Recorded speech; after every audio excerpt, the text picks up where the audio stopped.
تو میں نے کہا آپ کو خوش کر دوں. تو آقا جی میرے سے میں تو نہیں کہہ سکتا یہ بات، یہ جانی بھی کہتے ہیں اور بھی الفاظ کہتے ہیں، میں نے آپ کو سنائے تھے. فرمایا تمہارا دل عشق نبی میں سرشار رہتا ہے. اس جملے کو کیوں کہا؟ یہ میرے خیال میں آتا ہے، ہو سکتا ہے صحیح ہو یا اس کے برعکس ہو. جب ہمارے ساتھ عشق لگایا ہے تو دوسری محبتوں کو بیچ میں نہیں آنا چاہیے. اللہ ہم اور تم بس، ہم اور تم، نحن الاثنین، ہم اور تم. کیا بات ہے. اس لیے آپ کو کہتا ہوں ہمیں آئے ہو پسند، جنہیں آئے وہ پسند. عرب میں کہتے ہیں علی ما عند محبہ ما عند حبہ، جس کے بعد محبت عشق کی دولت نہیں ہے اس کے بعد کچھ بھی نہیں ہے، ایک دانہ بھی نہیں اس کے گھر میں. تم تو پھنسے ہوئے ہو اپنی مصیبتوں میں.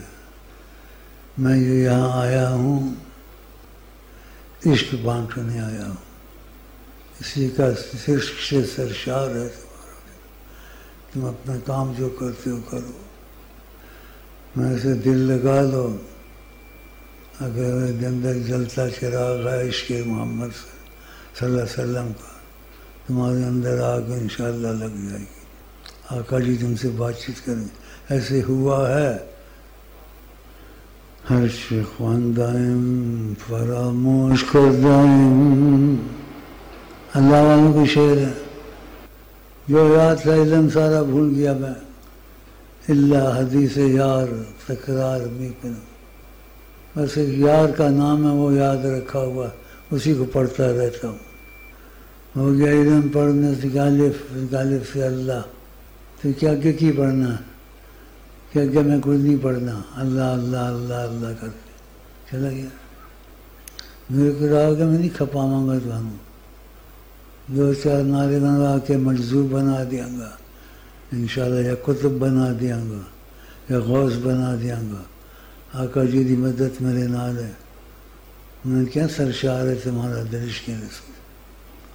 غوث کتب بننا ہے تو پھر مجھے تھوڑا مان لو گے، تھوڑا سا. بزرگ ہے لیکن آقا جی نے کہا تم سب سے جدا ہو، تمہارے جیسا نہ ہے نہ ہوگا نہ قیامت تک آئے گا، سب سے جدا ہو. بھی سوالات پوچھے تھے. آقا جی کی میری خدا کی قسم بڑی زبردست بنی ہوئی ہے، ایسے بنی ہوئی ہے. ایسے نہ بنی ہوتی تو یہ نہ کہتے تمہارا دل عشق محمد سے سرشار ہے.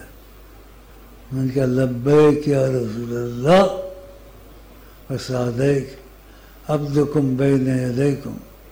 اللہ صلی اللہ علیہ وسلم میرا دین و دھرم، صلی اللہ علیہ وسلم تیرا دین و دھرم، صلی اللہ علیہ وسلم.